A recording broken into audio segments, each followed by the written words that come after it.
Okay, it's 9 o'clock. Good morning, everyone. All public meetings are live streamed and recorded. Any verbal or written information provided may be included in public documents as per the Freedom of Information and Protection of Privacy Act, FOIP 40-1. Eric? Yes, good morning, Council. I'd just like to take this opportunity to introduce a new staff member to our team. This is Monica Purwall. She's an engineering intern. She's going to be with us for 2 years.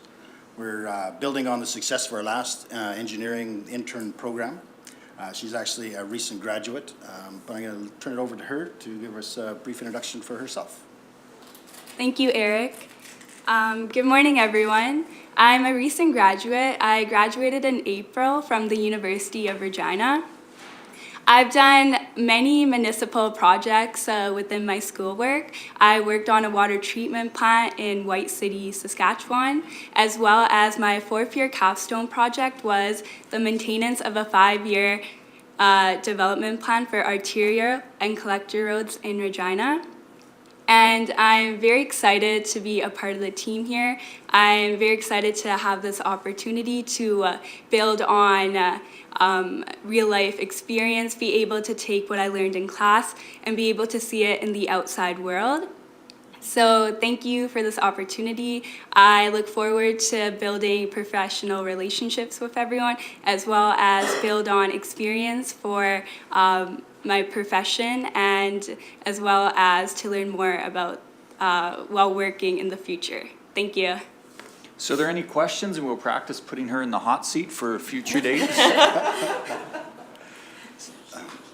Oh yeah, let's introduce ourselves. Councillor Duncan is ill and is unable to be here today. Good morning and welcome to our team. I'm Cammie Laird. I'm the councillor for Division 2. It's the area directly east of this location, south of Highway 12 and Range Road, or pardon me, Township Road 39-2. It's that swath of land to the east. Good morning and welcome. Daryl Lougheed, Clearwater County Councillor for Division 3, which is East Central and straddling Highway 11. Tim Hoven, Councillor for Division 6 and Reeve of Clearwater County. I represent the southeast corner of the county and then south of Highway 54 all the way out to the mountain parks. Good morning, Michelle Swanson, Division 7. I'm everything north of Highway 12 to the northern boundary, from the North Saskatchewan River east, right to the boundary. Good morning, I'm John Vandermeer. I'm Councillor for Division 4, that's north and west of Caroline. Good morning and welcome, Monica. I'm Teresa Lang. I'm Division 5, and basically I surround Rocky Mountain House and through to the West Country. Thank you. Okay, so welcome aboard. We look at our interns as our secret weapon.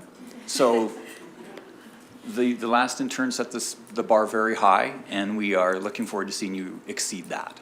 So thank you. Thanks. Thank you very much. Yeah, no pressure though.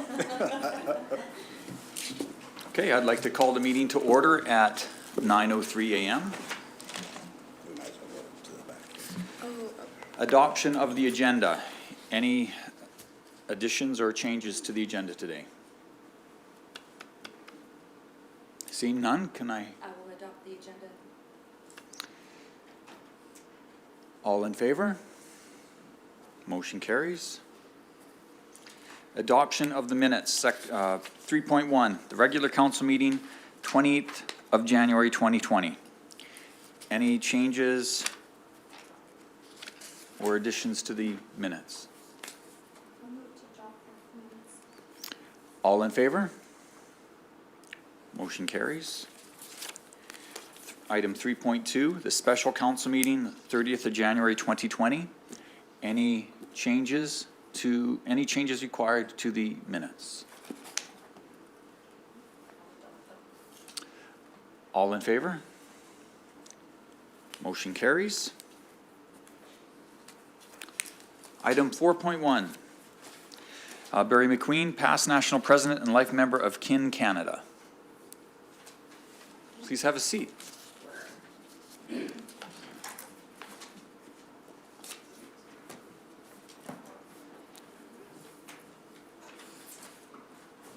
Welcome and thank you for attending today. Make this thing work again? You just gotta, It's magic. I'm good. Good to go. All this high-tech stuff, it makes me nervous. Hello, good morning, Reeve Hoven, members of council, ladies and gentlemen. For those of you that don't know me, my name is Barry McQueen. I've been a proud member of the family of kin for 36 years now.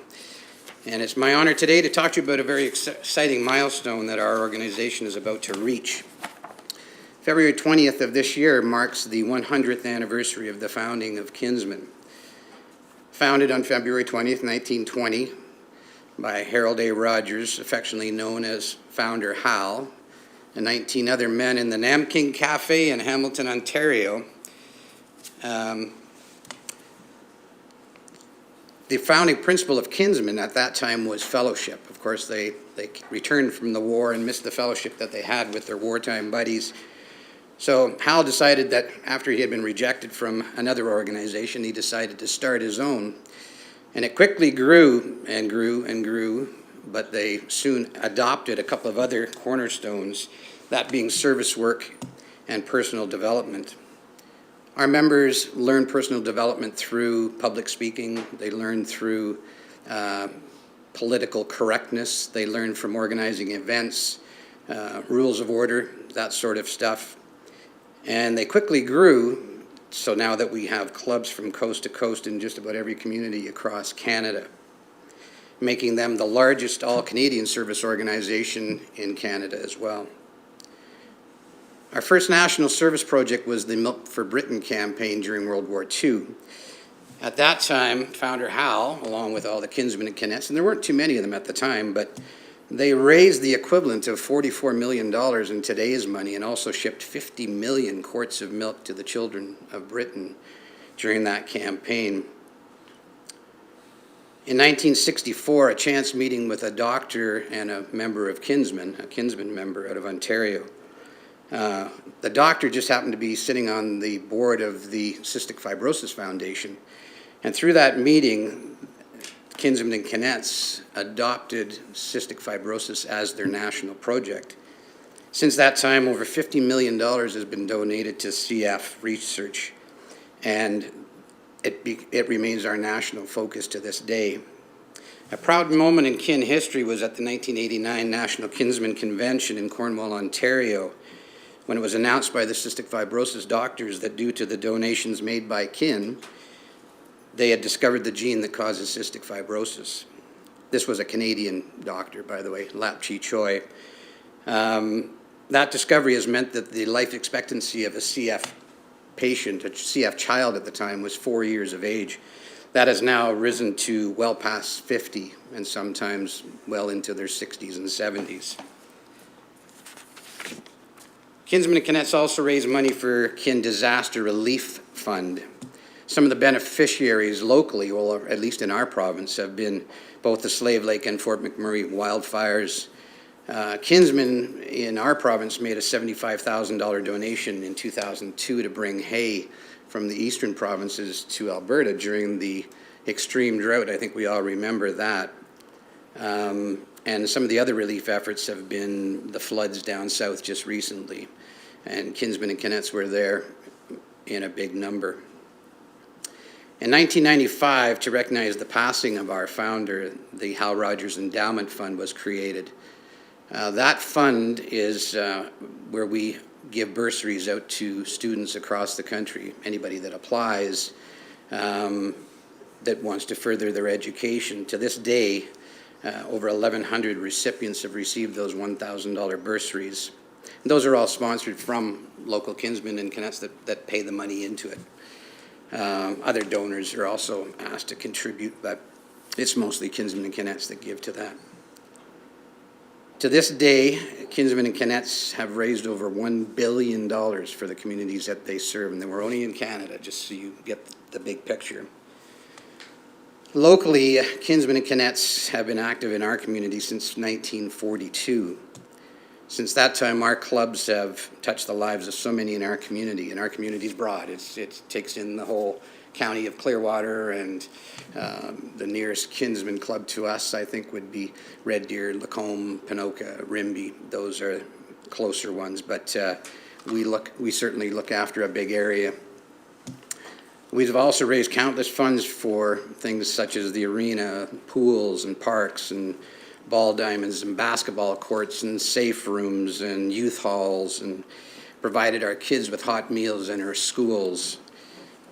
Without the involvement of organizations like Kinsmen and Kinets, the burden on municipal governments and our citizens would be far greater than it is today.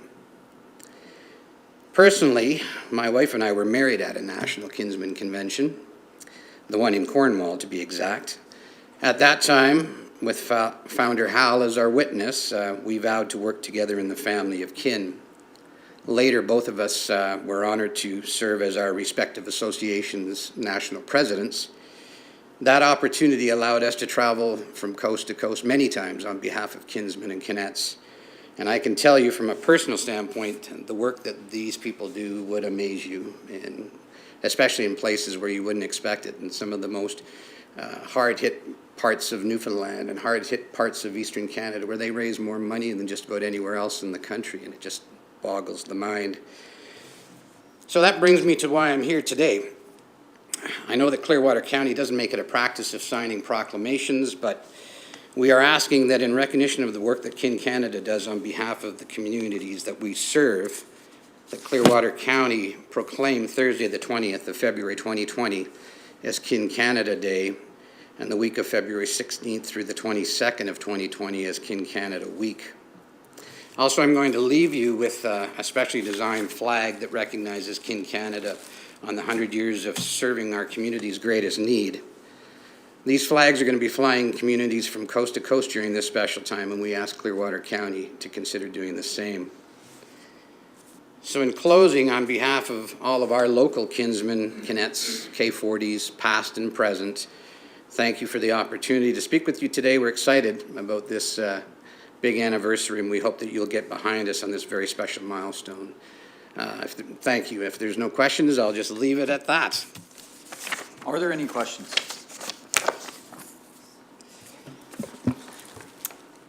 Barry? Yes. Our local kin and kinets, there's going to be events then next week that you have planned in and around the community? Yeah, we're going to, our president, Kin Dustin Bisson, is sitting at the back of the room here. Some of you may be familiar with him. He, I think he works here, I'm not sure. But yeah, we are planning, actually, we've sent out an invitation, or Dustin has, to every local member, past and present. We're going to have a little celebration of our own on our regular meeting night on the Thursday, the 20th, at the Legion, just to kind of, and I'm sure stories will be swapped, and probably a special project for this year as well to commemorate our 100th anniversary. But I think it's just a time to celebrate and look back at all the things that we've achieved. So, and I think most of you understand that there's been some great things over the years. So, again, thanks for the question, though. Barry, I may have missed this. What is the number of the organized, like the amount of members involved with Kinsmen and the Kinets? Nationally? No, here. Locally? Locally. Well, I think, our numbers, they hover from 15 to 25 kind of thing in the Kinsmen, and then we've probably got about somewhere in the neighborhood of 20 Kinets. The Kinet Club was just rechartered back a few years ago. Myself and Doug Lott, who some of you know, rechartered the Kinet Club.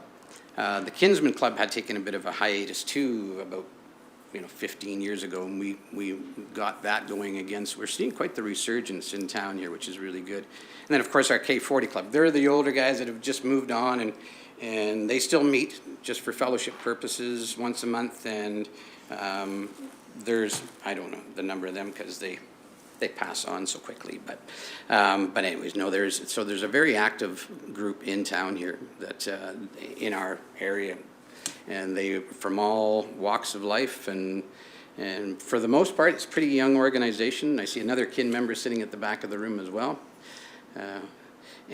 so it's they're always there when needed. Thank you. Anybody else?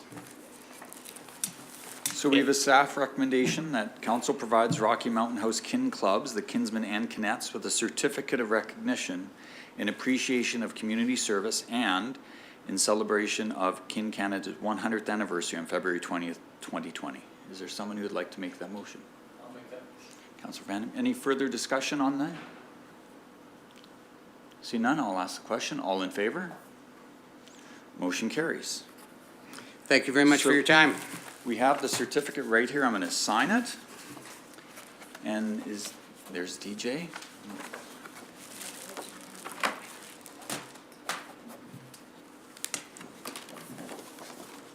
DJ, where would be a good place for us to pose? In front of your sign there. Can we have Dustin in the picture as well? Sure. He's our local president. Come on in, Dustin. I know you're wearing a tie. Well, thank you very much.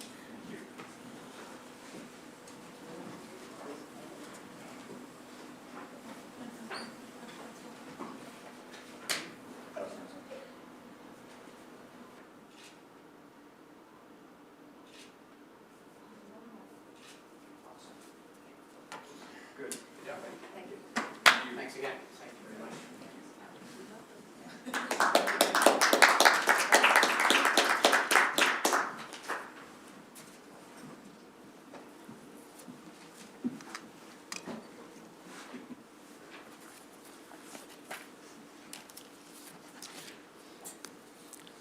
So item 5.1, results of the Enterprise Resource Planning ERP System Review.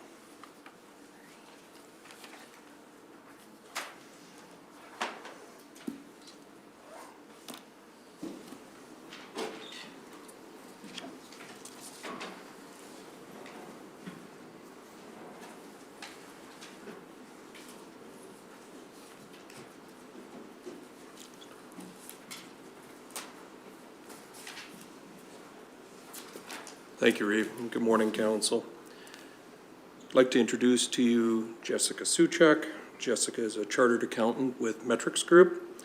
She has significant experience with systems evaluation, design, and implementation. She's completed her evaluation of the county's financial systems and is here to share her findings and recommendations with us. Hi, everyone. So thank you for having me here today. And a big thank you to Murray and Rhonda for the opportunity to collaborate with them on this really interesting project. A bit more about my background. I've done a significant amount of work with system conversions, some that went really well, others that were less well. More of coming in at the end with almost like a recovery plan of, you know, the system was kind of botched from the beginning. Everywhere that they should have turned right, they turned left, and kind of trying to navigate backwards to a safe haven of respect and trust and kind of transparency with reporting from a financial standpoint and also with staff. So I think the approach in this project here with Clearwater County is really, I don't want to say unique, but they're almost following a best practice and that they're getting ahead of the game and that they understand, or the business need was addressed, that they understood there was a gap with the financial reporting that they were getting and the support from their current provider with Great Plains Diamond. So we took a step back and we started out with the business needs assessment and said, okay, so instead of letting the tail wag the dog, or the proverbial tail wag the dog, we decided to take a step back and understand, okay, what are the actual business needs of the county? How can the processes and reporting actually support not only the staff, but the leaders and council in making the best decisions possible for the ratepayers and doing it at a price that makes sense for the ratepayers' investment. So we, in the agenda here, I'll talk today a little bit about introductions and formalities. So we kind of went through that and Murray gave me a great introduction. We'll go over a project overview. We'll talk about some key findings, recommendations, and we'll talk about some questions and next steps. So we'll have an opportunity to get some feedback from all of you on what it is I was actually doing here and why. So if we're looking at the project overview, the county, we knew that there was actually a slide deck that went with it. Are you gonna, sorry. Okay, perfect. I was just wondering. So I think we're on slide 3 now. I just came in from outside, so I'm gonna take off my jacket. Okay, so I think, yeah, the project overview slide, if you don't mind. Thank you. So really, we embarked on this project to really better understand business needs and leverage an enterprise resource planning system. So in other words, a financial system that supports not only efficient processes, but also strong internal controls, and really integrates with not only the processes in place, as well as other software solutions that are kind of, we know things are changing, and Diamond has been here for, you guys have been using Diamond for over 20 years? Just about 20 years. So, I mean, naturally, things kind of evolve, and it doesn't always keep up. So what served the county really well over the last, almost 20 years is not necessarily the same processes that will continue to go forward. And we're looking to also provide the best value for tax dollar investment, so keeping the ratepayers and everyone satisfied. So how we decided to do this is, after a lot of planning and consideration, we assessed the business needs and scope of the data integrity. So that sounds like a bunch of consultant mumbo jumbo. But what it means is we looked at the actual processes in place with the county. We looked at what kind of data is being collected and how, and what kind of data maybe should be collected and how that actually translates into the reporting that's actually coming out of the system without all of the incredible work from the finance team. From there, so we also assessed the current systems and processes, and we engaged with a lot of stakeholders. So what does that mean? It really means I sat down with over 20 county staff from across departments and across, I would say, positions. So we talked to entry-level staff, people who are pretty new, all the way up to the director level, to understand, how is the system really working for you? What does that look like? How could it maybe serve you better? What are your recommendations? Because nobody knows better than the actual subject matter experts doing the things every single day, living and breathing. And this is kind of our one-page summary of kind of the project as we see it, and understanding who the stakeholders are. Obviously, council sets the county's vision and strategic plan as elected representatives. Administration, they're responsible for executing that strategic plan and conservatively safeguarding the county's assets, so making sure those investments and translating strategy into everyday action plans. Finance department is right now carrying a lot of the burden, I would say, of translating financial and other data from the system into usable reports for the entire team. IT department, of course, Cam and his team, they're implementing and managing all these technical systems and kind of liaising with the service providers. And then, of course, there's the ratepayers who are ultimately funding all of this and want to make sure that their investment is not wasted. So on the next slide here, it'll actually break down the overview of the project. There we go. So kind of moving into this, as we started planning, we really saw it kind of breaking down into 3 phases. So instead of just jumping to a solution with a service provider or a new ERP, we really wanted to define the current state, which is, the opportunity to understand business needs and maybe processes and leverage a system that can help support that. Then there's kind of 3 key phases. One is the one we're in right now, which is phase 1. And that's really assessing the business needs and performing this feasibility study, which is what I'm reporting on today. And then phase 2, we figured, would kind of break down into one of 2 options. It's kind of an and/or. So one is a comprehensive request for proposal process, which would be pursuing a new ERP solution, or perhaps a revised ERP solution from one of the current providers, and/or process restructuring. So after kind of taking a look at the business needs assessment and mapping out internal processes, I think we must have mapped over 25 in total, figuring out more efficient ways to do things, so kind of a collaborative approach.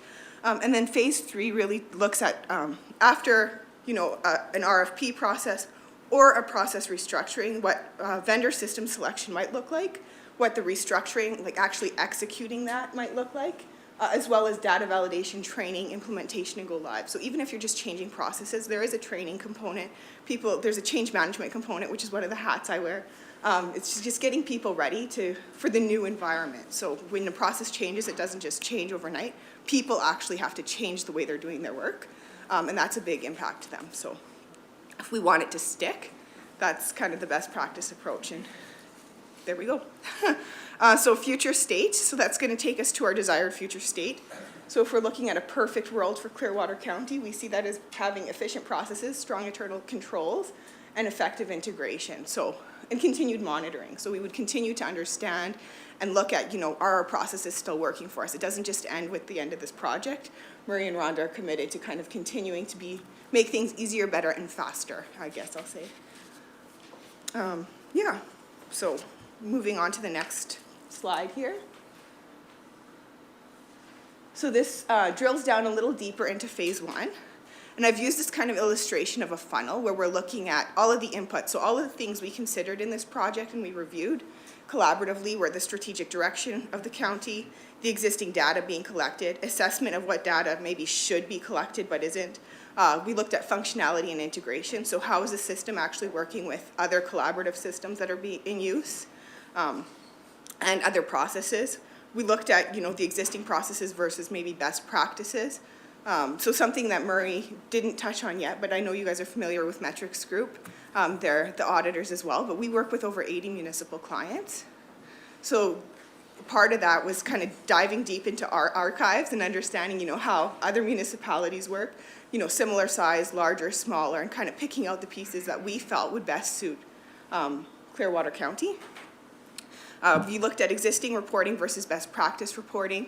One of the learnings there, I'm kind of jumping ahead, so this is a bit of a spoiler, is that Rhonda works really hard to get the information that we need from the system. And it doesn't, it's tremendous effort that she does, but it doesn't need to be that hard. So, but for Rhonda, the reporting could be a lot easier.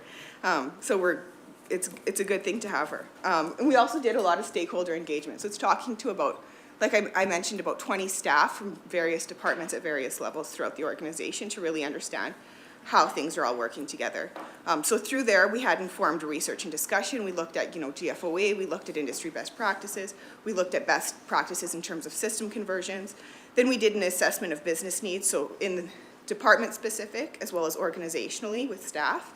Then we did a feasibility analysis. So this is a really good example. I was telling the leadership team that we had reached out to Diamond and we had reached out to TownSuite and we said, okay, tell us a little bit more about your data architecture, which really means like how your system functions, how it stores its data, and how that communicates with other softwares and the users, ultimate users.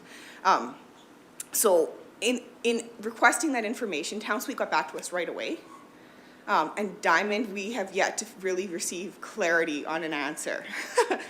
So they kind of half answered and that was kind of left at that.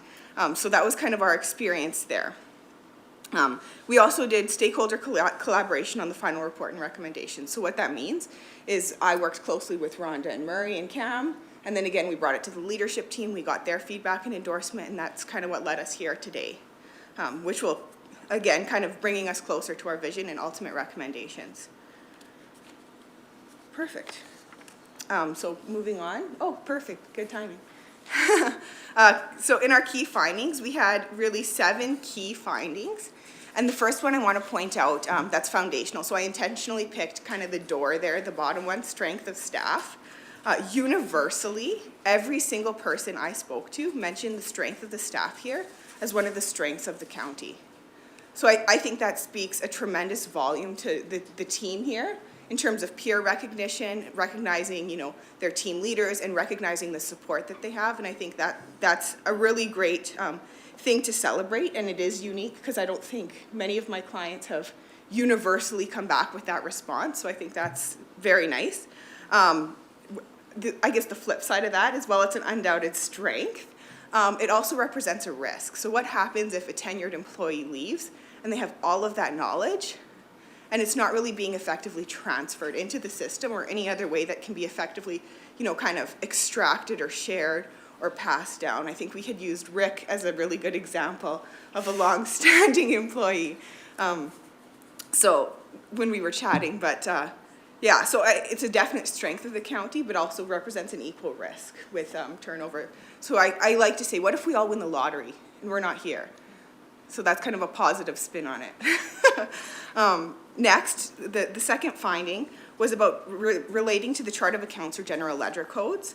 So right now we found that, and this was already acknowledged by the county staff, it's a project that they've been working on, that the GL codes are, so GL is general ledger, that they're long and complex, and they're really outside of best practice. So it's kind of set up, 20 years ago when Diamond converted, or when they first got Diamond, and kind of since then things have evolved, and there is a simpler way of doing things, and it was, not new news to them. They were already working on the project, and they're kind of in the throes of redefining what that looks like. But it was something that kind of universally came back from a lot of stakeholders. And this would be something that would be addressed in a kind of a phase 2 type project when we're looking at remapping processes and kind of making things easier, better, faster. The third piece was siloed processes and information. So many departments expressed a lack of understanding of the big picture functionality of processes and integration with the county. So like how they do their job and how it impacts and what other people are actually doing. So a really good example of this is, an opportunity that was identified was to integrate already collected GIS information, so geographic location information, and get the database, so right now that data is managed on spreadsheets as opposed to being integrated with something that's useful. So there are, I'm trying to frame how I'm going to say this so to explain it in my mind, but they could use it in a way that would simplify processes, for example, like billing for agricultural work when they're out doing roads, or even managing road work. So for public works or for ag, when they're kind of out and they're understanding kind of the better needs of certain road segments, kind of proactively identifying that, because right now that's sitting in the minds of the leaders that intrinsically understand and have worked here for how many years, right? So they know that off the back of their hand because they've lived it and that's their life. But without having that data transferable, this kind of ties in, the first theme that we saw, which was the strength of staff, as well as kind of the lack of the integration of the processes. On a smaller scale, of course, we found that, having these integrations will not only help staff understand what's happening from, department to department and have clarity, and also consistency. Another good example was, even with filing systems that aren't consistent from department to department. It's a small thing, but it was one of the findings. The next one I wanted to talk about a little bit was data integration, so between modules and systems. So right now it's not really efficient or effective. For example, information only flows one way and is not automated. So what we mean about that is with their, in their work tech system, so their Great Plains and Diamond is kind of the core ERP system, and work tech is where they do all their job costing. So that's where, Public Works, for example, would understand how their projects are being costed and what their budgets are. But the information only goes from work tech to Diamond and not the other way around. So if something's entered in Diamond by the finance team, they actually have to manually re-enter that and vice versa. And if there's an adjustment, then it's happening twice in both systems. So it obviously slows things down, opens up room for manual error, which is just natural with that kind of process. The next one that we found was manual and paper-based processes are abundant in the county's processes. And I mean, that's not uncommon. I mean, even if you looked at Metrics Group, I'm sure we would find, I can think of several off the top of my head, paper-based processes that we can probably improve.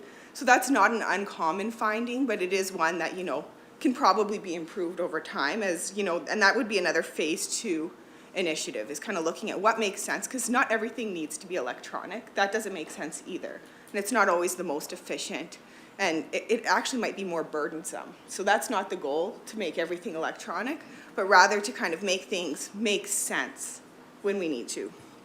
And having clear training, so kind of the phase, or a linked piece of that is having clear training on process improvement. So when there is going to be a recommendation for an improvement, having a clear linkage to, what's in it for the actual staff member, what that looks like in this new life of the new process, and what the business outcomes are. So how it's all kind of tying together to creating this efficient future. Moving forward, the next thing was reporting. So right now, the system lacks the depth and breadth of capability of extracting reporting in real time. So often, specifically, so despite the volume of information that's entered into the existing Great Plains system, the canned reporting, so that's typically what we call anything that the system will generate itself, so that's a canned report. It lacks the depth, and it's really unable to serve the county. So what happens is Rhonda manually extracts all this information, and then she does her magic in Excel, and she uses all these processes to kind of siphon through the information, validate it, make sure it's correct. Then, you know, Murray signs off and Rick signs off, and it comes over to council, and then you finally see this finished report, and you think, oh, great. And if you have another question, then she has to go down and into the archives and dive again. So that's kind of the behind-the-scenes work with the finance department. And I used to be a Rhonda at another organization. I was an internal resource for many years, which is where I started with system conversions. So I can appreciate the tedious nature of an old system.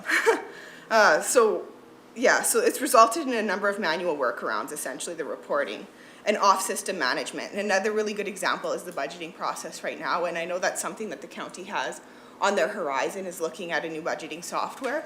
But a lot of the department leaders right now are budgeting with Excel. And there's nothing wrong with that, it's just that it's not really serving their needs. There are easier ways to do it, and it's just not happening right now. It's impossible to happen right now. In other words, not happening by choice, it's impossible. The last key finding was the lack of technical support. So I kind of touched on this a little bit already, but it's really from both service providers, Great Plains and Town Suite.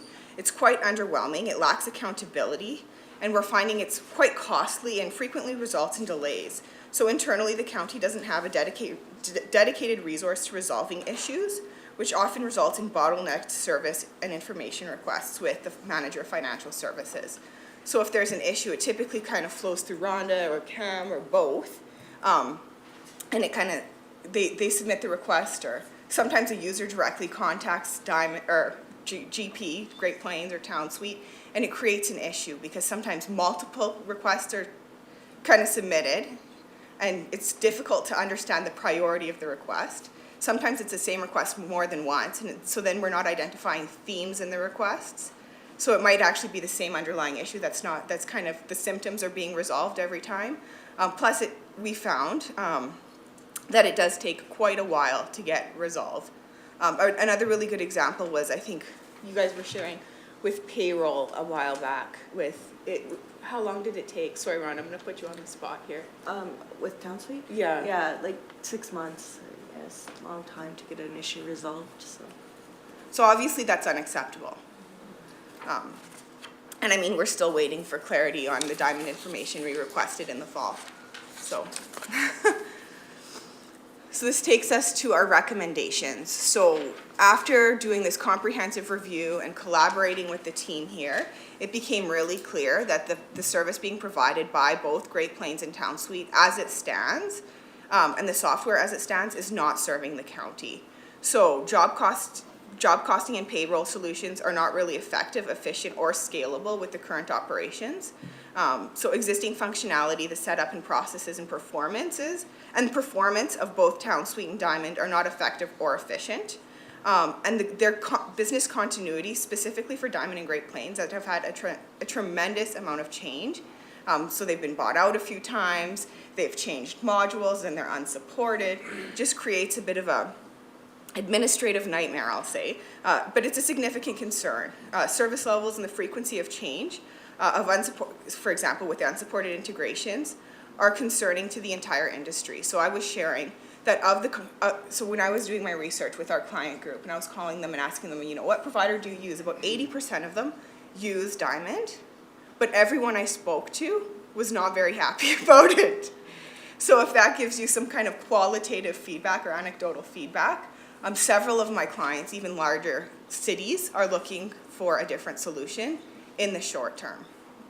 So based on all of our research and kind of our recommendation is for the city to pursue a comprehensive RFP process, which would include a service level agreement negotiation, vendor analysis, and selection. And we're not saying that, we're suggesting that maybe this is still inclusive of Great Plains and Town Suite, kind of taking a look at the business needs assessment. This process would be fairly transparent, where we would indicate, okay, this is specifically what we're looking for, this is what you're being measured against. So kind of creating an evaluation rubric that's very clear and transparent. So when providers are responding to the RFP, they would know exactly what the county needs. They're not guessing, and they're kind of putting their best foot forward, which is kind of a best best practice approach in an RFP. So we're saying that GP and Town Suite may have better solutions that they can circle back with. I mean, it remains to be seen. Perhaps a re-implementation of GP is the ultimate way to go, because, you know, the version that we have is kind of segmented over the last 20 years and not working to its fullest functionality. Or maybe there's another provider out there that may be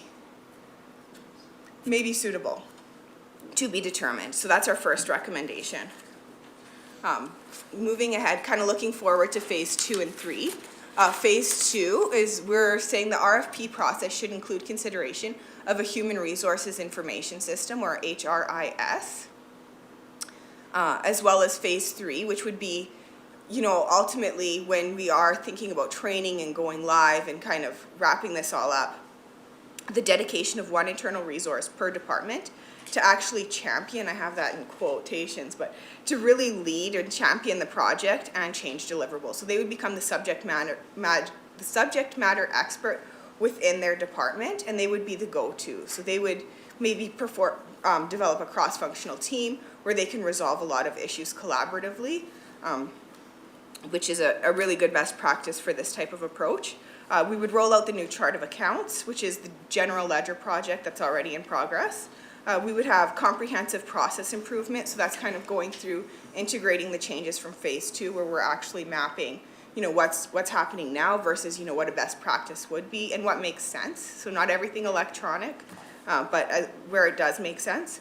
And then having a cost benefit analysis in phase 3 for a help desk resource. And what we mean by what I mean by a help desk resource is really somebody, I want to say like a fintech, the finance and technology kind of resource that can bridge the gap between both, or understanding who that is and what that looks like, because right now it's Rhonda, and that's probably not the best use of her resources.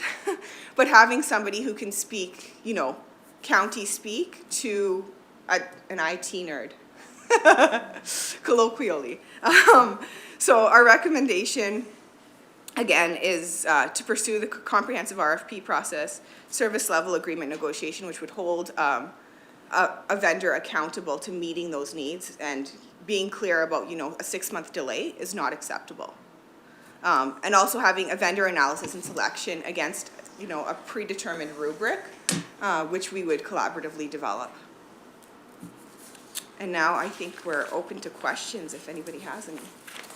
Councillor Vandermeer? Yes, you mentioned the 2 providers that we're looking at, but you have a broad background in this area. Right. So are there other providers that potentially could be provide significant improvement on the provision we have to date?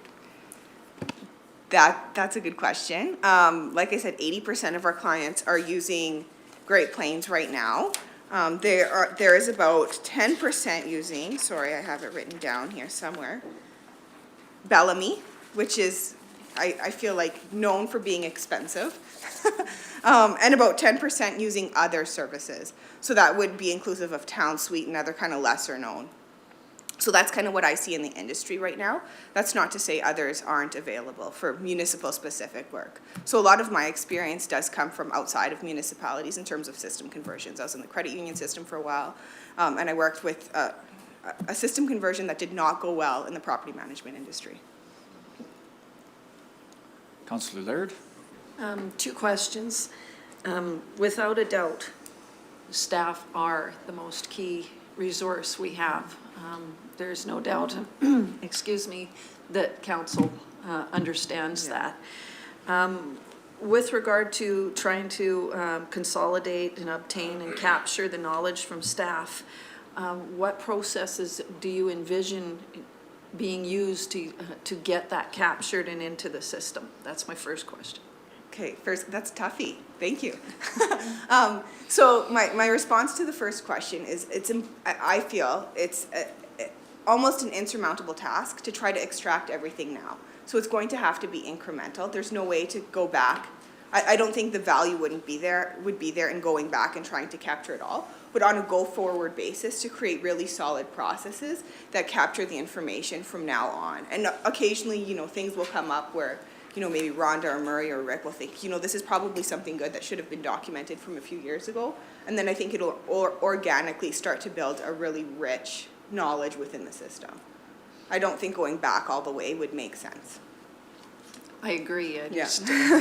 I recognize the value of the information, as we certainly don't want to lose that along the way. One of my other questions is, what is the timeline for the process and the changeover? What are we looking at time-wise? That was the only piece I was sort of missing. Is, Right. How's that going to work? So should council approve the proposed approach to kind of continue with an RFP, we had kind of discussed moving that along and kind of completing the RFP process maybe in June. So it used to be 6-ish months, but we've been a couple months delayed. But still, I think June is reasonable. And then from there, you would select a vendor. And I think it would be at least a year before go live, if you want to do it right. Okay, thank you. So it might be longer than you wanted to hear. But. Councillor Lang? So I kind of have a couple questions. Sure. So the first one is, are other municipalities looking at changing as well? You'd mentioned 80% use, what was it, Great Plains? Yeah. Are they experiencing the same problems that we are? Great question. Unfortunately, yes, is the short answer. So I probably called and asked 6 or 7 municipalities specifically. I mean, organically, because I was already working with them, and included in that is a city, and they are all unhappy with service levels and functionality. So they're looking at different solutions and pursuing an RFP. Okay, so that kind of leads me to my second question. So I have quite a few years background in healthcare, and I remember when they switched over, our central region thought we were switching over to a big program that would work better, but it actually created more challenges. Right. And in healthcare, they wanted a system where you could talk throughout. Right. I'm not sure if that's going to be necessary with counties, but long story short, what they thought was better ended up creating more problems, and we ended up getting something that was becoming archaic with the big cities like Edmonton and Calgary, and then so they were trying to solve a problem and it ended up creating more. So I'm just thinking if there's other municipalities that are looking at switching over, that it might be a good idea if everyone kind of went to the same thing and it was well researched. For sure. I would agree with that sentiment. I think collaboration and, the municipal industry is not unique that way. I come from a collaborative industry as well. Credit unions love to collaborate. But I think that's a really intentional and smart approach. I think that would be something that we would want to consider as we move forward in connecting with other municipalities and seeing, what their research has shown them. To the other point of kind of unintentionally moving forward to something with all these integrations that you think is going to be great and doesn't end up serving you, ends up being kind of a waste of time and money. I'm not saying that that's what happened there, but that can happen in this kind of scenario. I think having the business needs assessment first and really understanding what makes sense for the county and not letting, because oftentimes a software supplier will come in and they'll show you a really great demo and it looks appealing and it looks easy, and it's not always.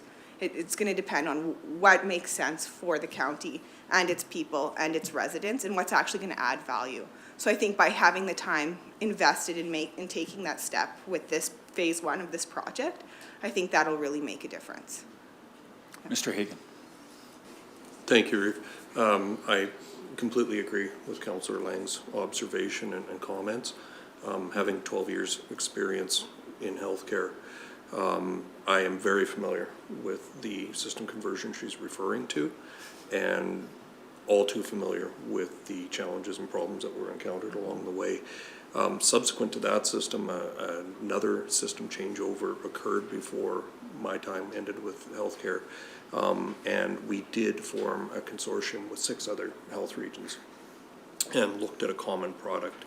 It wasn't the best system out there, but through evaluation between cost-benefit analysis and so forth, it was the system that was chosen. But the real benefit is that all 7 health regions work collaboratively together on that and sorted out processes and procedures ahead of time before the implementation. And even though it wasn't a perfect system, I believe that from my understanding and experience, the implementation went much better and it better suited the needs going forward. Staff were better trained on how to use it and so forth. So I agree, and it would be my intention to try and benefit in terms of communication and the benefit of having metrics as a liaison with those other municipalities as well, as much as we can, to compare notes. And I think us coming out of the door with an RFP, I think may well prompt some others to do the same thing, and definitely want to see what kind of success they're having and what they're finding out as well. So I think it's an excellent suggestion. Thank you. I've got a couple questions. In your phase 2, the HRIS, all about human resources, could you give a little more clarification what you mean by that step? Like how do we? Absolutely. Sorry, did I cut you off? I'm just trying to understand. I recognize the need for human resources, and I just Sure. assume that would be in there at every step of the process. That's right. So a really good example of some functionalities of an HRIS, or a Human Resources Information System, is to consolidate electronically payroll information, HR payroll records management, performance measurement, key performance indicator measurement as kind of built-in functions. So it's a more comprehensive way as opposed to, paper files or maintaining it as best as you can using Microsoft Office and kind of file folders. So it's a central location. It can be used as a tool for employees to access, their own performance reviews. So you guys have great staff, but if you're ever performance managing someone, it's a great tool to kind of have as a resource to help support that process as well as kind of maintain those records. And on a simpler note, it's a great way to track anniversaries. So that's really relatable, right? When you're trying to figure out, years of service or tenure or kind of an employee's history, right now that's not easily accessible. So you don't know if they've had, recurring issues or if they have, other confidential personnel issues that are kind of happening in their personal lives that need to be kind of considered when you're kind of creating an accommodation plan for them or something. Marie, how old is the software we currently use? How old is Diamond? How old is TownSuite? Diamond product, as mentioned, we've been using it for almost 20 years. I think it was fairly new at that time when it came in.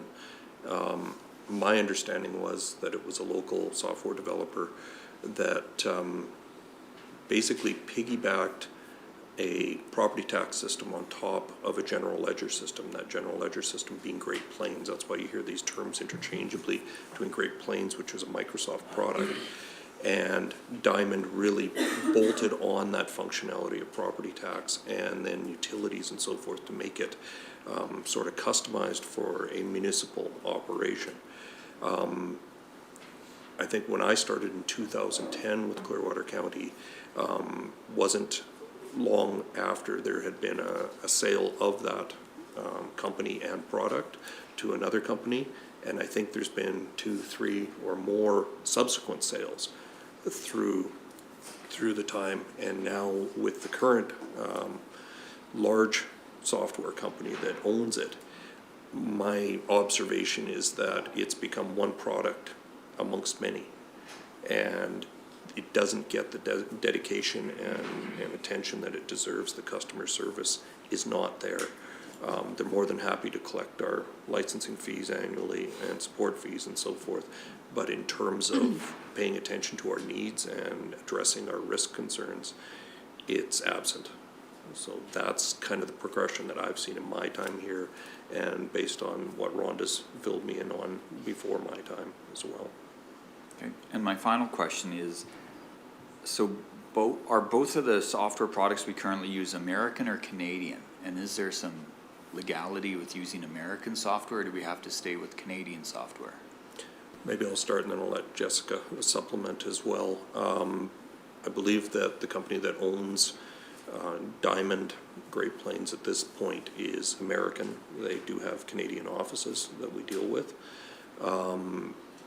TownSuite is a Canadian product, and I don't believe there's any specific concerns. There will be concerns around where data is stored. So for instance, if we go with a cloud-based solution, we'll want to ensure that our data is actually stored in Canadian servers and so forth. But those would be items of risk management that we would point out during the RFP process and evaluation. Yeah. Jessica? I don't have much to add, Murray. I think you kind of nailed it. I agree. I think that would be one of the qualifying items on our evaluation rubric, is that the data would have to be stored in Canada. There's no way around that. I think one thing, Reeve, that we would be wanting to be very careful about is if it's particularly a newer company, and if it's coming out of the United States, they may not have a Canadianized version, and it may take us a lot of development to recognize how our processes, our accounting standards are slightly different and so forth. So we would be looking to see, okay, no matter where it comes from, is it already suited to our needs without a lot of modification? Okay. Thank you. Any further questions?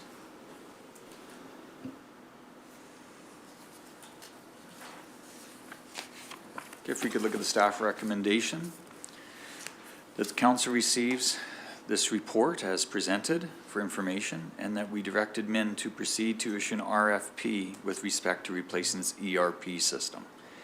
Any discussion on that staff recommendation? Would someone care to make a motion? Councillor Vandermeer? Further discussion on the motion? I'll ask the question. All in favor? Motion carries. Thank you. Thank you. It is 9:56. We'll take a 4-minute break to refill our coffee cups before we get to the land use bylaw.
It's 10:01. We'll call the meeting back to order.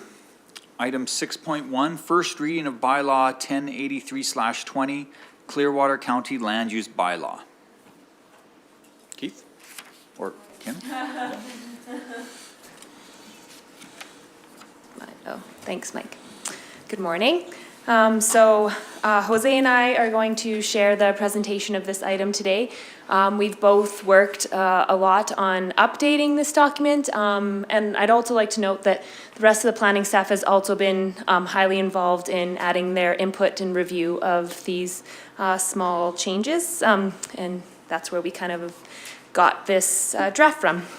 So Council adopted Land Use Bylaw 71401 in September of 2001.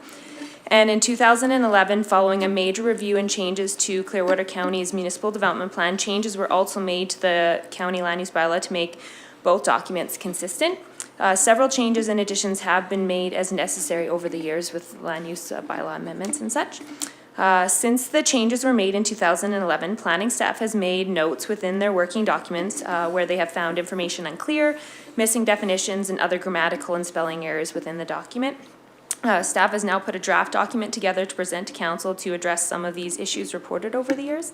This document is not meant to be a large update or to bring any major changes. The intention is to add some definitions and points of clarification within the document. After consulting with legal counsel, staff has proposed that repeal and replace versus an amendment to the existing document created in 2001 be made. This action would allow the new document to contain all previous amendments and the proposed amendments under one bylaw number for simplification purposes, just because all of the attached stuff throughout the years is kind of a bunch of different bylaws, and we have amendment, so it gets unclear. So this way, it would kind of fall under all one new bylaw.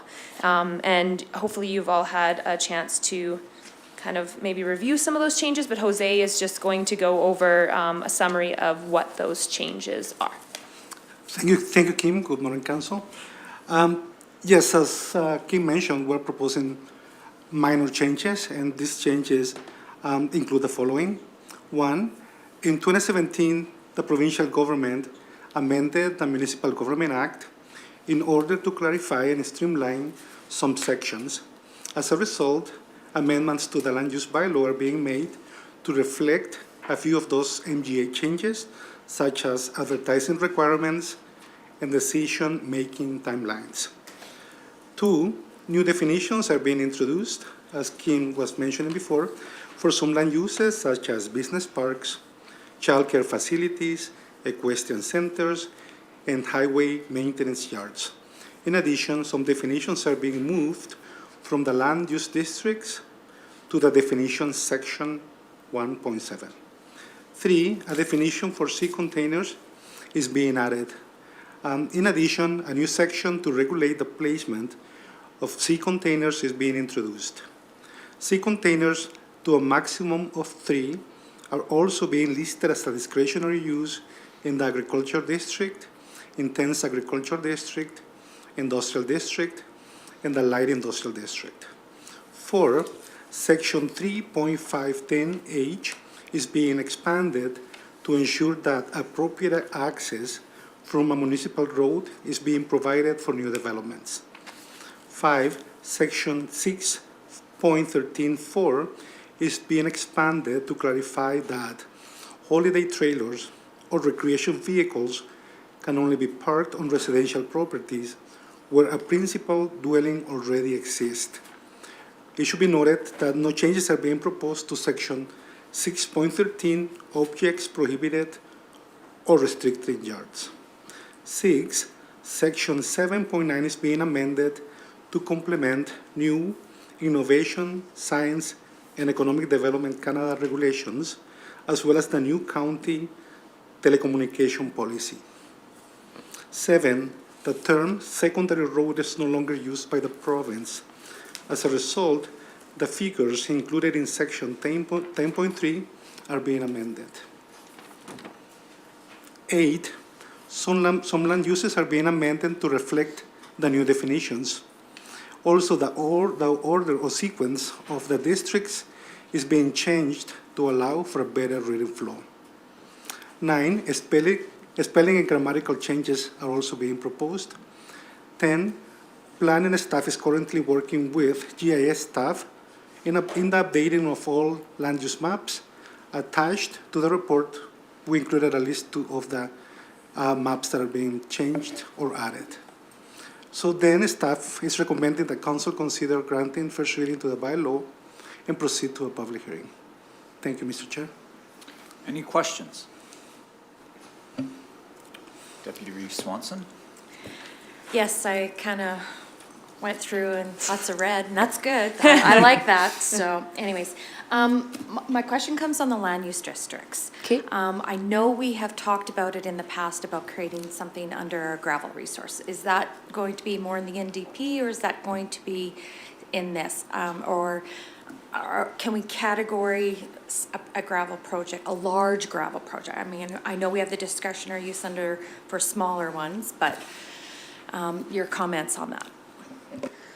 I think that may be something that we may be able to address in some detail in the municipal development plan, and then further changes to the land use bylaw would come from those discussions. So that would be after the municipal development plan, we are proposing at that time that we do more intensive review of the land use bylaw, but just depending on how long that process takes and that additional land use bylaw review, we're just hoping to make this a more easier operational document until that time. And then, yeah, the more detailed type things like that would come at a more intense discussion time is what we're proposing. Councillor Lang? Yes, I agree with Deputy Reeve Swanson. There is lots of red here, so that's good. So my question has to do with these guest cottages on page 23. And I probably should know this. What is the land zoning NLDR and NMUR? Those are the newer districts that we put in Nordegg, the Nordegg low density residential and the Nordegg mixed use residential. So that's in that newer development area. We were going to allow small guest cottages on those. Some of those and so that's what I thought. I thought it was in Nordegg. So what about the rest of the county? Are they not allowed a guest cottage? We call it something, we call it a guest house. The guest cottage, we just pulled, that definition was in those NLDR and NMUR districts, and we pulled the definition from the district and put it in the definitions, because to try to keep the definitions in one place. But the guest house is where we address the, I guess, the guest cottage or guest house type thing in other districts within the county. Okay, and so into digging a bit deeper into this, does this, from what I'm reading, it sounds like a guest cottage or guest house.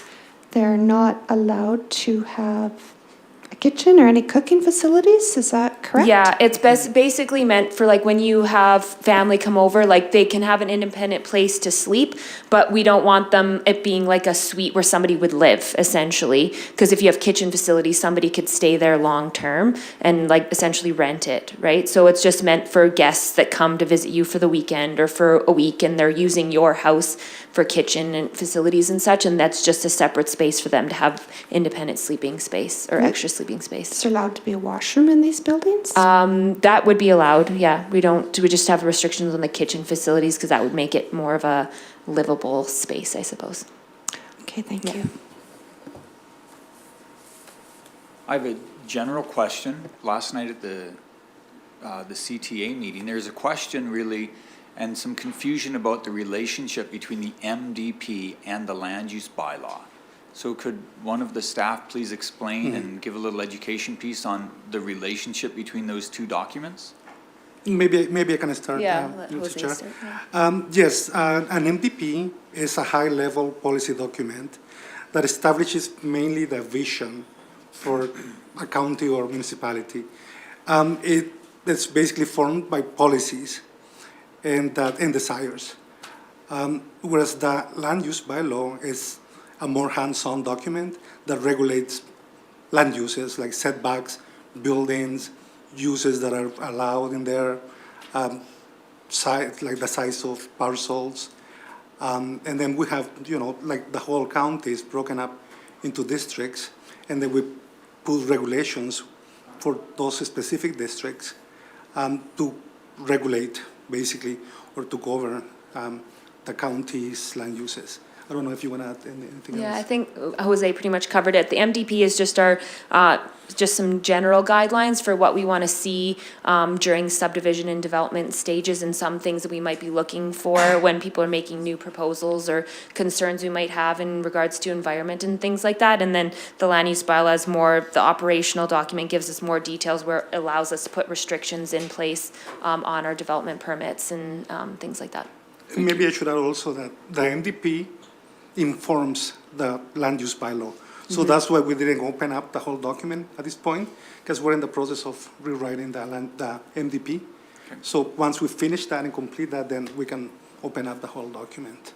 Okay, thank you. Councillor Laird?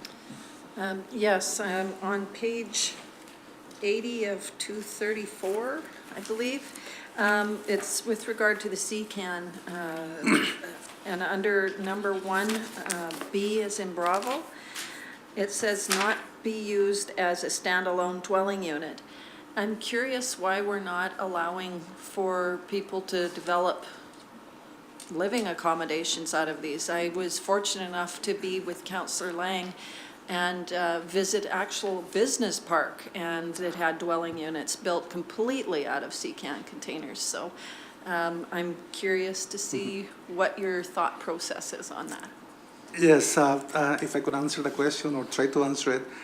This trend is really popular in the States, having, like CCANs as homes.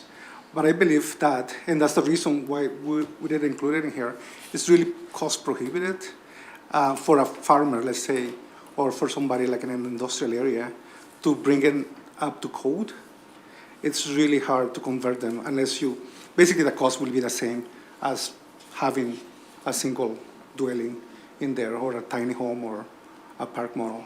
And I think that's the main reason why we didn't include them in here. I guess from my perspective to my fellow councillors is, and thank you for the cost prohibitive side, I think that would be entirely up to whoever wanted to develop it to decide if they could afford to do it or not. But that I think I'd like to see opened up to allow for that if people would like to do it. Just my thoughts. Councillor Lang? Thank you, Councillor Laird, for bringing that up. I also noticed this section in here, and I think it's a bit of a contentious issue out there. There's a lot of people that are using CCANs right now and maybe are not up to following the bylaws, but they are they're weatherproof, they're mouse-proof. You can use them to build around, and I've seen people use barns or storage sheds from them, and they can be made quite nice. And I've also seen living units made out of these, and it should be up to the developer. It shouldn't be up to us to get it up to code, and if they want to spend the money, that should be left up to them. So I'm looking forward to seeing public input on this as well. I have one comment as well. We've kind of addressed it in our ancillary building section, but we're allowing CCANs as like an ancillary building for, say, like a shed or something, especially in residential parcels, if they finish it to like a standard that's similar to the house, so that it doesn't look like a CCAN. So we would consider it an ancillary building that is like. So it can be a CCAN, but we would call it ancillary building because they intend to finish it like an ancillary building. So the CCANs that we're specifically addressing in this case are like on an intensive agricultural parcel that is like, looks like a CCAN, like they're just plunking it on their property for storage and doing nothing with it. So, I mean, it doesn't mean that you can't or possibly change or remove that part about not allowing it as a standalone dwelling unit if that's what you're looking for, like to allow them on certain pieces of property. I think we'd have to be careful too, though, like we'd maybe have to make some changes to land use districts, because if we don't allow manufactured homes or we have more restrictions on those, then we should probably be consistent with the CCAN policy, because if we're not going to allow a manufactured home but we allow a CCAN, it's, yeah. So I think if we're wanting to allow that, other changes will have to be made, just as a point of consideration. Any further discussion?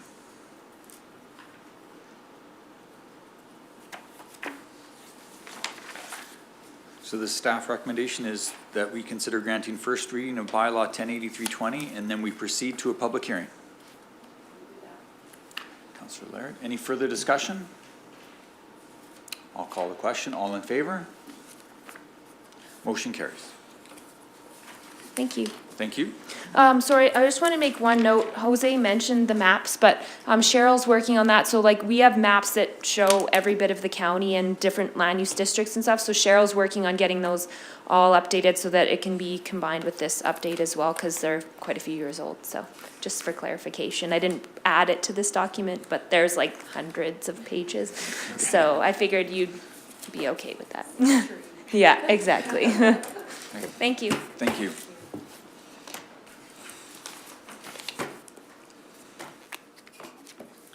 Item 6.2, first reading of bylaw 1076/20 for application number 01/20 to amend the land use bylaw, page 253 in our package.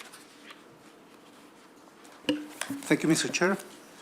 Before you is bylaw 1076/20, which intends to redesignate approximately 27.4 acres of land from the Manufactured Home Park District and Hamlet Residential District to the Institutional District.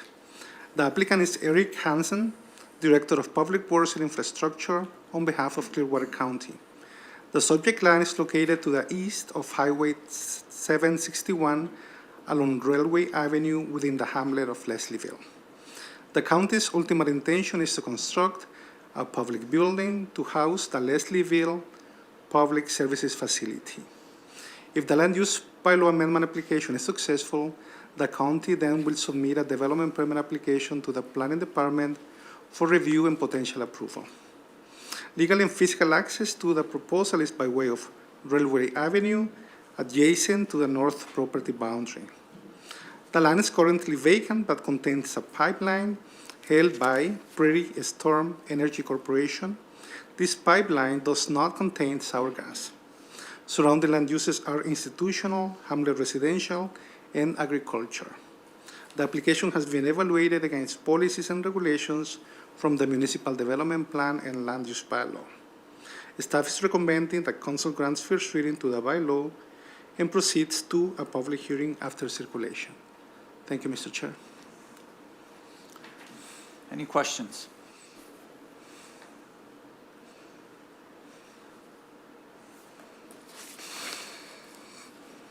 Deputy Swanson. I will make the motion as per staff recommendation to consider granting first reading to the bylaw and proceed to public hearing. Further discussion on the motion? Seeing none, I will call the question. All in favor? Motion carries. Thank you. Item 7.1, bylaw 1084/20, Improvement District Number 12 in Clearwater County Intermunicipal Collaboration Framework.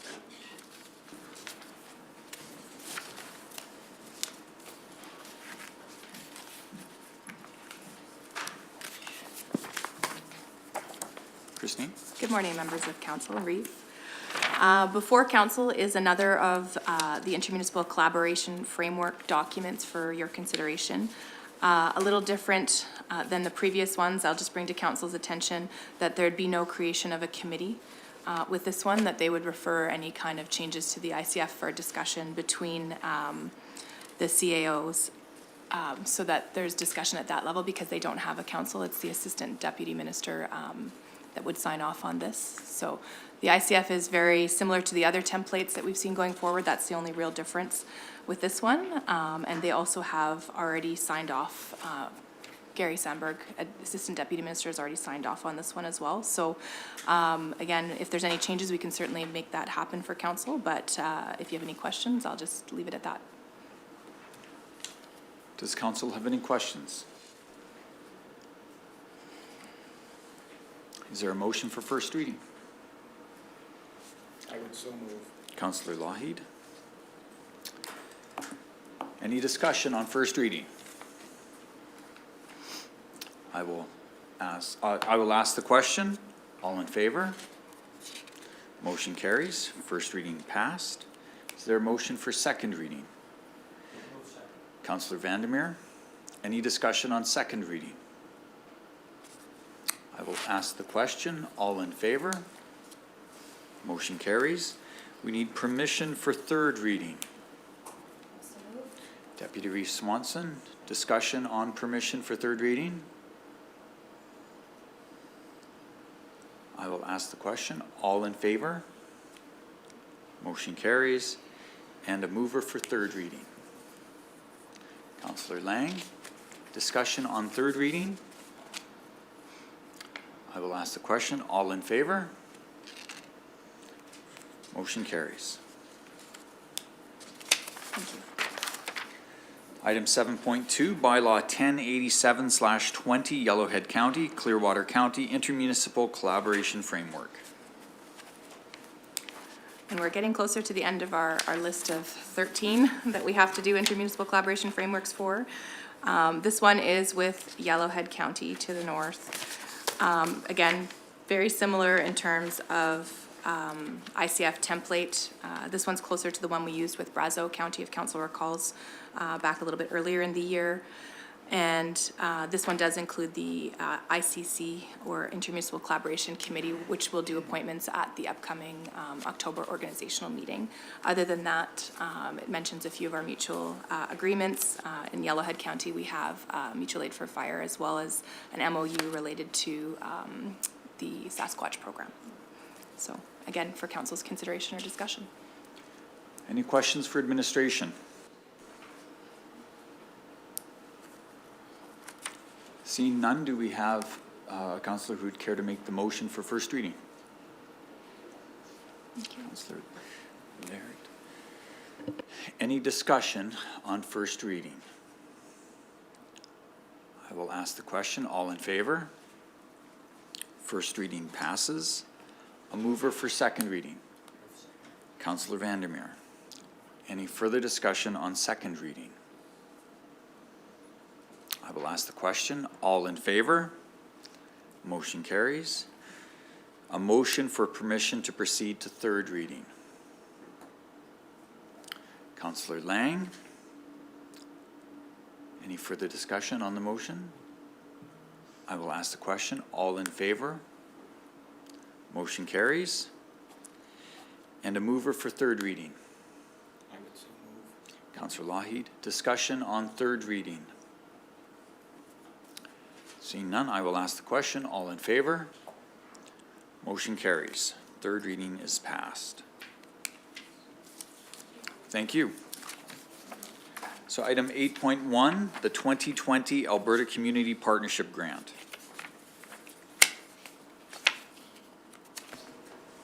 Good morning, Council. So the staff recommendation for Council this morning on this agenda is that Council endorses Clearwater County's 2020 ACP application in partnership with the Village of Caroline for a municipal restructuring study stream grant. So the background, as Council's aware, the Village of Caroline made the motion at their January 24th, 2020 regular meeting, motion 044-0120, moved by Councillor Simic, that if the January 31st, 2020 deadline is not met for the fire service, the village is requesting to Clearwater County Council immediately begin amalgamation processes. Administration reviewed with municipal affairs representatives the appropriate starting point for municipal amalgamation discussions. They recommended first applying for an ACP grant for the study. Municipal affairs amalgamations as follows. When two or more municipalities with shared borders join together to become one municipality. Municipalities may do this voluntarily if they believe they can operate better as one municipality. The objective of the ACP grant is to improve the viability and long-term sustainability of municipalities, including new or enhanced regional municipal services, improved municipal capacity to respond to municipal and regional priorities, and effective intermunicipal relations through joint and collaborative activities. The ACP grant, Municipal Restructuring Stream, provides up to $200,000 for eligible municipalities involved within regional governance and municipal restructuring processes such as amalgamation, dissolution, or the viability review. Administrative processes applying for an ACP-MR grant for a Village of Caroline, Clearwater County amalgamation and action plan, which would include the review of sustainable governance, operational administrative capacity, financial stability, service delivery, infrastructure, community well-being, and risk management. If after the study, municipal councils agree that amalgamation is appropriate, a business case on the intent of the amalgamation and further community engagement and transition plans would be developed. Municipal affairs indicated to administration, as well as the process of amalgamation, takes some time and includes partnership, community dialogue, and will, and negotiation to an end result in the best interest of the broader community. As the deadline for the ACP-MR grant applications was February 3rd, County administration went ahead and submitted a preliminary application. The ACP grant application is only considered once all councils within the partnership agree by resolution to endorse the application, and resolutions are submitted to municipal affairs. If council has any questions, I'd be glad to entertain them. Any questions? Deputy Reeve Swanson. So just for clarification, so once the village council and our council agree by resolution to go forward with this process, then municipal affairs will look at that application? Correct. Correct? Okay. So right now it's just sitting on a desk, it's not doing anything? Correct. Okay, thank you. Councillor Vandermeer. This is more of a comment than a question, and it is that there may be ways of making this simpler. I mean, we're talking about a grant that's fairly substantial and a process that is extensive. But it's my understanding that and it's covered in this grant as well, and that is the dissolution process. And there is something called cooperative or collaborative dissolution. And I think one needs to focus in on that a little bit to try to simplify this process, because we can make this very complex, lengthy, and costly. But I'm recommending that efforts be made to simplify wherever possible. Further questions or a comment, Mr. Emmons? No, I would just respectfully reply that will definitely be up to council to define through any type of engagement with its citizens and its comfort level. So we would be glad to expedite where council directs. Further questions for administration? Staff recommendation is that council endorses Clearwater County's 2020 Alberta Community Partnership application in partnership with the Village of Caroline for a municipal restructuring study stream grant. Would a councillor like to make a motion? Councillor Laird. Further discussion on the motion? I will ask the question. All in favor? Motion carries.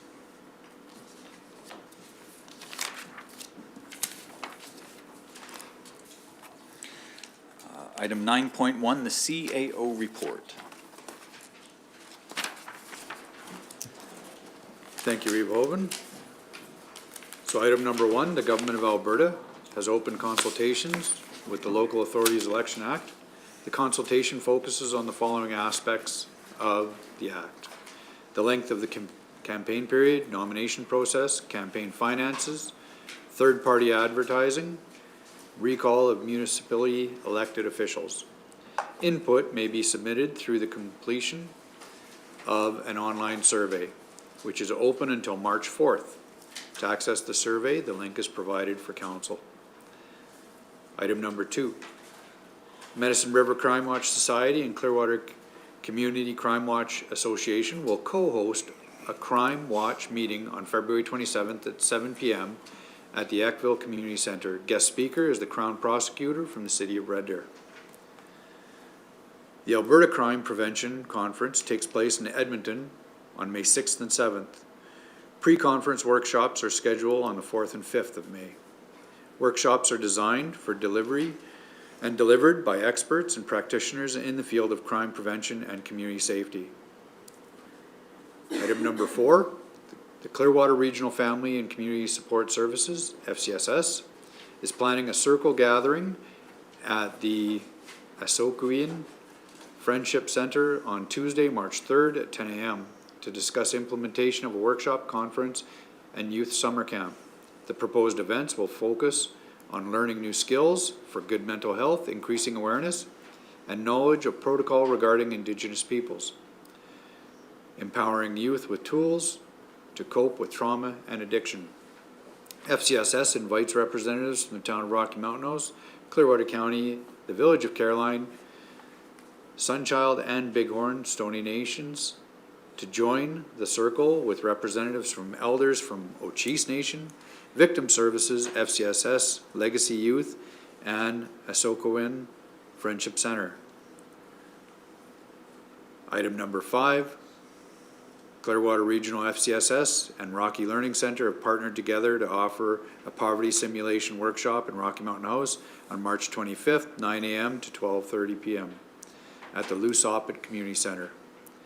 They're hoping to have key stakeholders in attendance, including interagency members, organizations working with vulnerable peoples, decision makers, influencers, etc. They hope to have a member or members of council available to attend. And upcoming events, February 13th is Emerging Trends in Edmonton. Also on the 13th is the Chamber Lunch and Learn. 17th, Family Day. February 18th, Council Educational Workshop. February 21st, first is the RMRF Municipal Law Seminar in Airdrie. February 24th and 5th, Alberta Forward, Boosting the Rural Advantage, has been postponed. February 26th to the 28th is Alberta Care 2020 Spring Seminar. March 2nd, Clearwater Community Crime Watch Association is their AGM, 7 p.m., Lesaville Hall. And March 16th to 18th is the RMA Spring Conference. Council has any questions?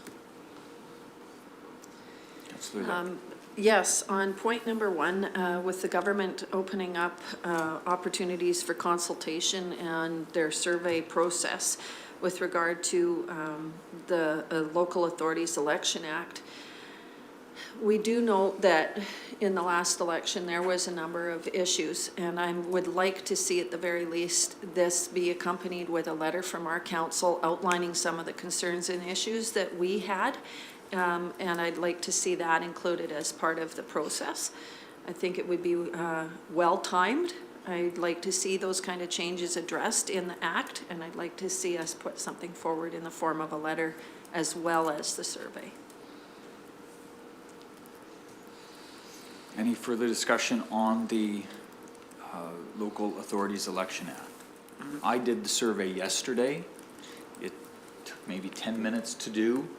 The beginning of it, it does ask your role, whether you're a resident, if you're an elected official. So they do ask for that clarification. It's hard to make rules for local elections when you consider that Calgary and Clearwater are covered by the same legislation. When you look at, are there spending limits for how much councillors can spend? Because the cost to advertise a councillor here in Clearwater is substantially less than what it costs for a councillor in Calgary to properly get the information out. So it's going to be interesting to see what the provincial government comes back with. But I encourage my fellow councillors to please take a few minutes and fill out the form.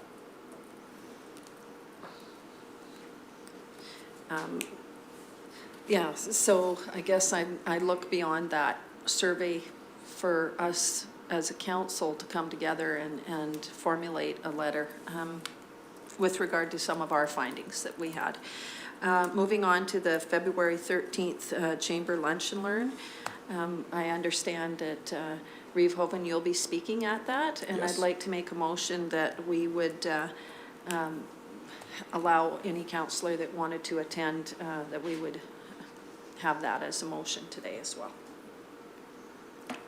Any discussion on the motion?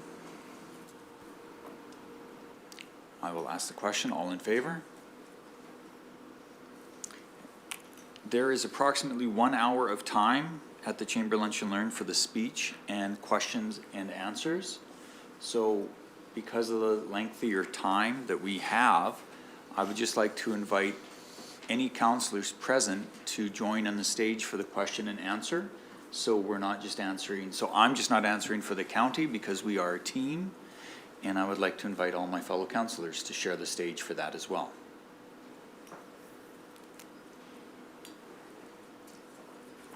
I'm on FCSS, and so item number 5 is regarding this poverty simulation workshop here in Rocky. And I was lucky enough to attend one of these simulation workshops a few years ago, and it was really eye-opening. And I would like to encourage all my fellow councillors to attend if they can. There is lots to be learned. And I think it would be good for each of us. I think we would maybe make some wise decisions for our community. So with that, I would like to make a motion to authorize any council to attend if they so like. Further discussion on that motion? I will ask the question. All in favor? Is there a deadline for registration for that? Councillor Lang. I can find out. Okay, thank you. Because I would be interested in attending if I can fit it in my schedule. I'll find out. Thank you.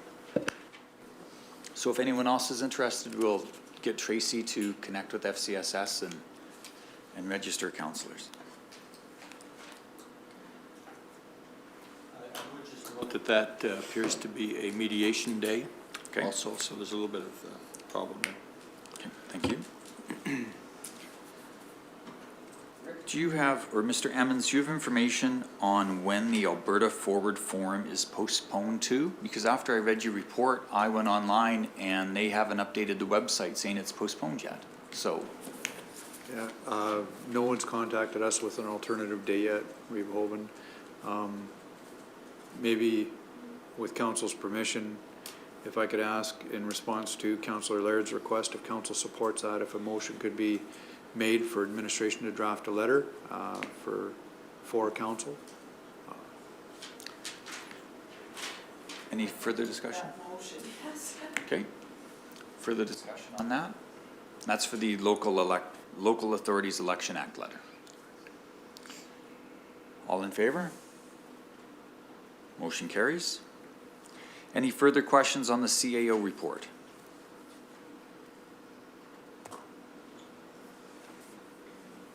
Okay, thank you, Mr. Emmons. The Public Works report, any questions for our Public Works Department? Eric, is there anything you would like to bring forward from the report?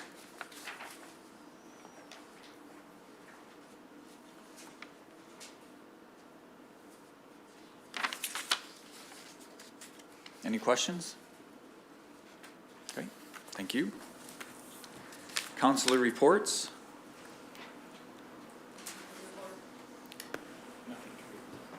I have nothing to report.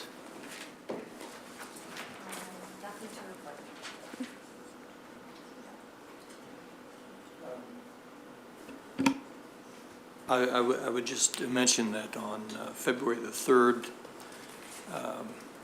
Cape, the chair and vice chair, plus the executive director met with Minister McIver, Minister of Transportation, relative to a brief update and discussion around the House Pass and an intermodal transfer hub in the Red Deer area. Thank you. Yeah, I have a couple reports. So the first is the Clearwater Community Crime Watch Board.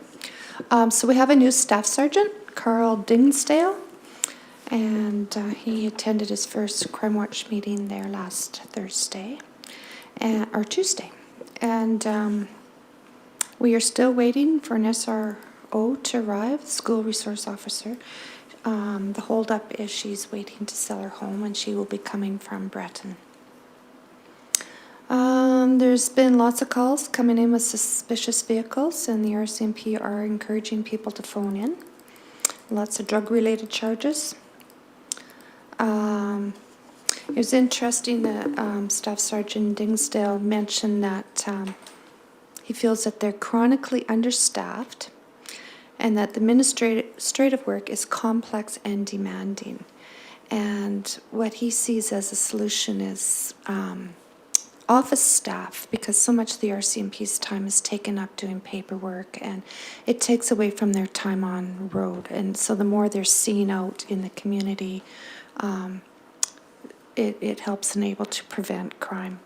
And he felt that, what he said 2 hours of min work is now taking, what used to be 2 hours of min work is now taking up to 6 hours. So that was interesting. The Crime Reduction Unit has 3 members with a 4th arriving soon. And it's a trial program and it's been operating 8 weeks and it's expected to continue until April 1st. The results have been impressive and lots of warrants issued, lots of charges, and a high recovery of stolen property. So hopefully it's appearing to be very successful and hopefully it will continue after the trial. There is a new app called Light Catch that anyone can sign up for. It's sounds like it's a lot like WhatsApp, but it's more meant for crime and to report crime in the local area, and I'm still in the process of trying to find out more about it. And it was on the CAO report, but the AGM is being held at Leslieville Community Hall on March 2nd at 7 p.m. So they're wanting as many people to come out for that as possible. And the Eckville Community Center, they're on February 27th at 7 p.m. There will be a Crown prosecutor speaking about crime and the judicial system. I can't recall her name, but apparently she's a very good speaker and lots to be learned there. And yeah, the Alberta Community Crime Prevention Workshop is being held in Edmonton this year from May 4th to 7th. And I've heard that it's supposed to be a very good workshop to attend. So that's it with Community Crime Watch. There was a question. Yep. Yes, Councillor Lang. When you were chatting with the new staff sergeant, is he asking for more administrative assistance, recognizing I believe we already have 5 positions that we co-fund? Was he looking for more? He didn't ask for more. It was a comment, and I think we all recognize, even the staff here, about what the paperwork, the amount of time, the administrative work. Yeah, he didn't ask for more. Okay, I just wanted clarification because I recognize we are already funding positions of that type, so I would think that he'd be happy for that. Yeah. Thank you. The second report, I attended the Brownlee Legal Session in Calgary last week. It was really good. The topics were environmental compliance, responding to inspections and investigations. And it sounds like throughout the province there has been an increase in inspections, and that is usually coming about because of public awareness. So we have to be careful that everything is done correctly. Second topic was on judicial reviews, insulating, mitigating, and successful litigation. Third topic was on council code of conduct in practice. And what was interesting about that, the Council Code of Conduct is a living document, and there's 4 areas that we should look at. The first is education and training. The second is relationships and team building. The third, investigations and complaints. And the fourth is enforcement. And they spent quite a bit of time talking about this. And they said that the more time that's spent on education and training and relationships and team building, the less time will be spent on investigation and complaints and enforcement. And with that, they said that the pre-election the candidate election, the post-election orientation. It's the very minimum, and that really there should be more, and there should be a midterm kind of education session at a minimum of 2 days.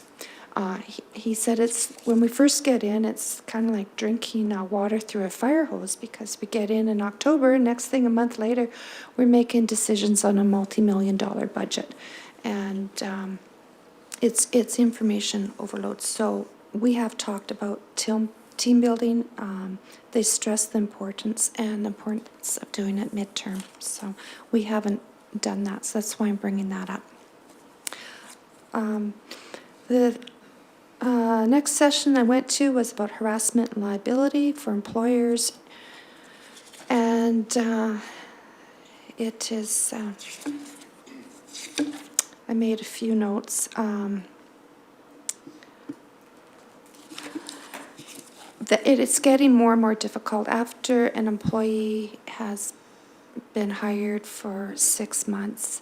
It is extremely difficult for an employer to terminate that employment. There has to be gross negligence, basically severe. And harassment. Claims of harassment are skyrocketing. So it's an area of human resources that is getting a lot of attention, and the employees get a lot of support through occupational health and safety, workers' compensation, and all the government agencies. So that's about it. And there are 4 sessions between Brownlee and Reynolds-Smith, and I hope all the councillors get to go to these sessions. It was really eye-opening and lots of information. Thank you. Deputy Reeve Swanson.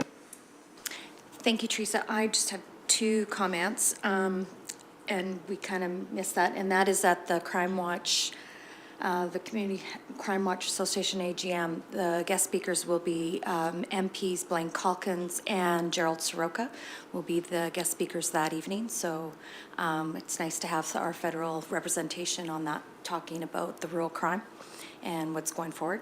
And the second thing was about the midterm, halfway through, like you said. I believe we did take that at the beginning of December, the Muni 101 course, and we did the 2 days at the Christensen Center. So just going back on my notes, or is that not what you were referring to?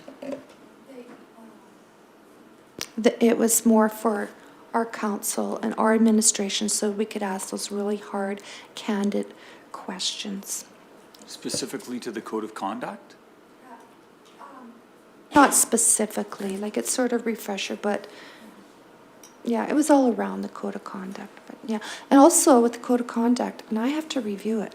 The code of conduct shouldn't necessarily be for just the councillors, but also the public at large that sit on our committees. And I honestly can't remember if they are in our code of conduct or not. They don't have to be, but it's a good idea if they are. Councillor Vandermeer?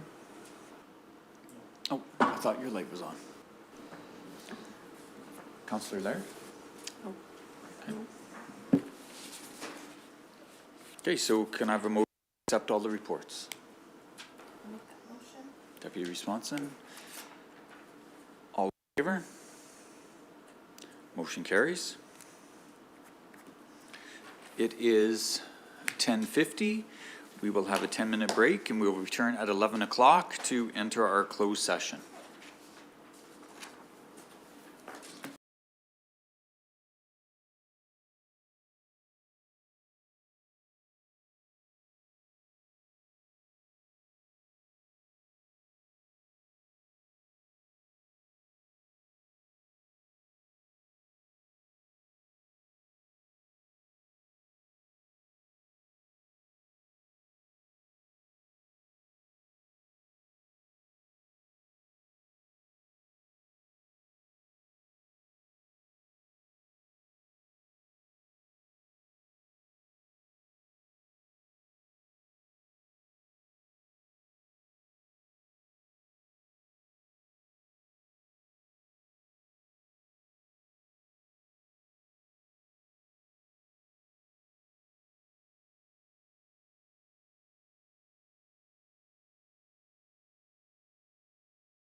So it's 11 o'clock. We're live. Call the meeting back to order, 11 a.m. Is there a motion to go into a closed session? Deputy Swanson, all in favor? Motion carries.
It's 12:03 PM, and we are taking a break from our closed session to go for lunch. We will be back in session at 12:40.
It's 12:43. I'd like to call the meeting back to order.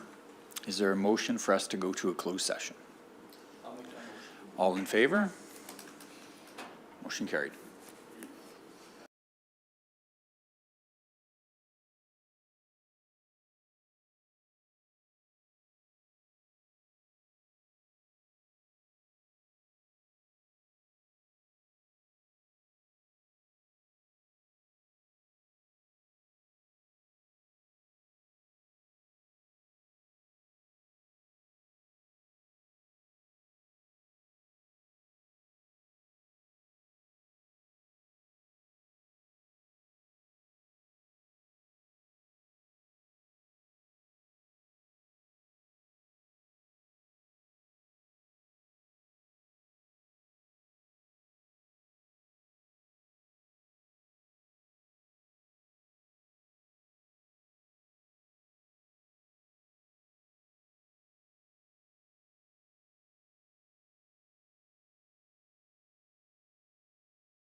It's 5:01 PM. We have just left the closed session. We had a short recess, and now we'll be continuing the open session.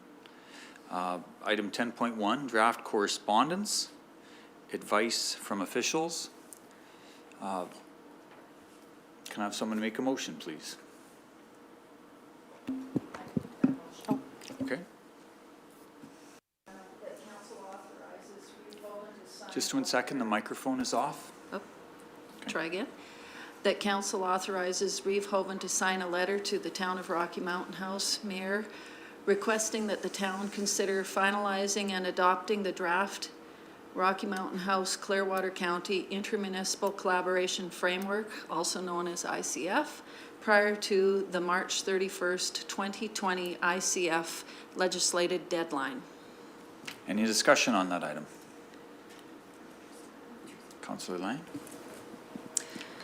I was at the Brownlee legal session in Calgary last week, and they were talking about this Bill 25 and the red tape reduction. And so the conversation was about ICFs, and they basically said there's no reason that these ICFs should be delayed. The ICFs should not be getting into the nitty-gritty, and that there's no reason the ICFs can't be signed and the details of the agreement be worked out at a later time. And it was interesting, they said that regional revenue sharing is not part of the ICF. So I just thought I would pass that along. Thank you. Any further discussion? Yes, I was reviewing the letter from Minister of Municipal Affairs, and with regard to the red tape reduction implementation plan, and it indicated throughout there that there is no reason why we can't proceed with signing off the ICF and meeting our deadlines. So hence why motion. Any further discussion? Seeing none, I will ask for the vote. I'll ask the question. All in favor? Motion carries. We have 4 other motions that need to come forward. Can I have Councillor move with one of them? John. Yes, I will move the council direct administration to amend the Leslieville Lands conceptual site and contour plan to include a phased grading plan. Any discussion on that item?